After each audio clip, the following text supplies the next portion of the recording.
Shalom Rastafari. It's your brother Ross Mario out here, reporting for the Rastafari Foundation. Ross Mario I videos on the YouTubes. Wanna bring a quick vid up today, an intro. I've been meaning to really start grounded on I 4 pillars of prophets. You know, I 4 prophets. Reverend James Morris Webb, Wentworth Arthur Matthews, William Saunders Crowley, and Arnold Josiah Ford. And I've been meaning to really get into the 4 of them and show the people, give the people the other half that hasn't been told. So I'm going to do a quick intro on, I'm going to start with this man here first. This is Reverend James Morris Webb of Chicago, Illinois. One of the first to proclaim Rastafari. This is one of his documents. A black man would be the coming universal king, proven by biblical history. Now, a lot of people don't know.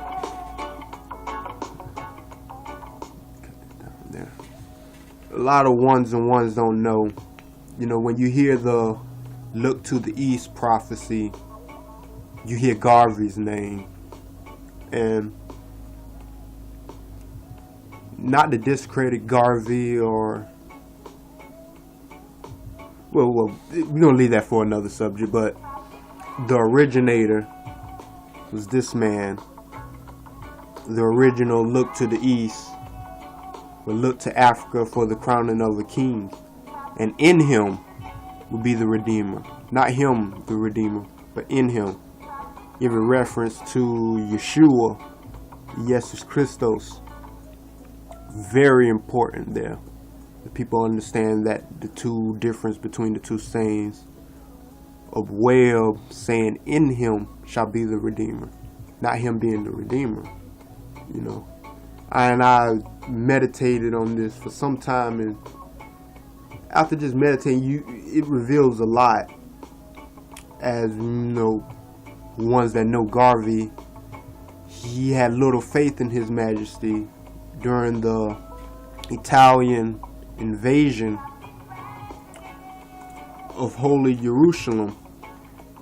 Garvey called His Majesty a coward and said he's just a man. Him not understanding the spirit, the Isla Irit, dwells in him. And you can start to see how that rubs down onto some of the Rastas and our brothers in Benjamin. But we're going to say that for another month. We're going to talk about Reverend James Morris Webb. Excuse me for Rastafari.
Okay, sorry about that, Rastafari. I had an interruption. But back to where we were. She on the porch.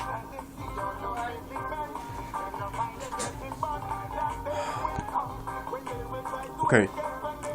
So back to what I was saying.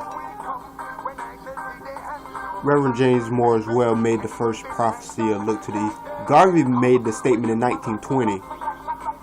He said this in 1916. You know, him studying his roots, his Ethiopian roots. He saw when Rastafari became regent, which I believe it was that time when Lijiyasu and his father, now they tried to make Ethiopia a Muslim nation.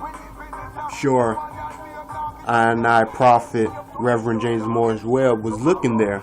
He saw the prophecy of Rastafari as regent and him becoming the Lion of the tribe of Judah.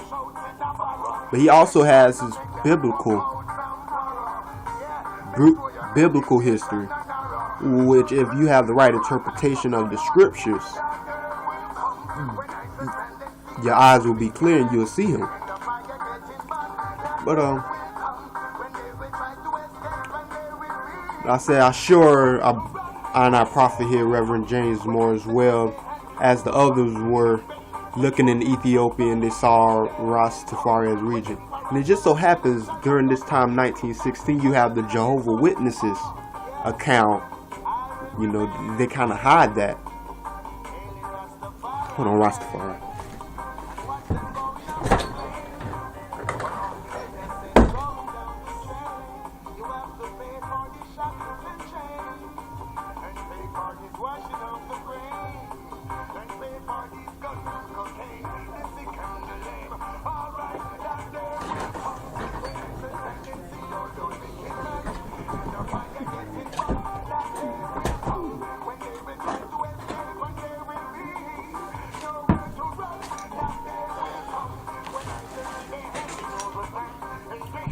Okay, Rastafari. And apologies again. We are here live. You know, this ain't scripted. We're not in Hollywood. But yes, you have the Jehovah's Witnesses account of him appearing invisibly during that time. You know, I would like to kind of look into that, see if we could find that pamphlet that they came out with that time that said during the time of the First World War that the Lord, that Christ came invisibly. They're correct. And our prophet here knew that as well. But this document here, a black man will be the coming universal king. Reverend James Morris Webb wrote this. This was written in 1920. You know, this document here. So you got to think that was 10 years before the coronation of Haile Selassie, Jah Rastafari, Mo Ambessa Zim Negedi Yehuda. And I want to read the preface here, then we're going to come back and make another vid. After viewing the world's war through the press from the beginning to the end, I have been fortunate and able to see a great honor for my race, portrayed by world war history, by the blood of some of the sons of Ham from Africa and America. That is to say, the black colonial troops and other black subjects of the British and French government. Also, the American black Yanks made it possible for the Allied nations to drive a peace victory over Germany and her allies. This is the First World War. Yes, the black man was the backbone of it all, just as much as the black man, was the backbone to the Union Army. And then if you really look at your history in America of the Civil War and the African soldiers, well, basically the Hebrews, their importance to the Union Army, not just joining their ranks, but when they were coming to the South, they didn't know this place. You know, half of the Union battles that they won in the South was because of black Hebrew help. So, as the Kellinger failed through his efforts to establish himself as the universal king, his career caused my mind to be lifted to a summit and view some biblical prophecy that there shall come a universal king, and according to biblical history, he will be a black man with woolly hair. His word will be his sword. You hear that there? World War II.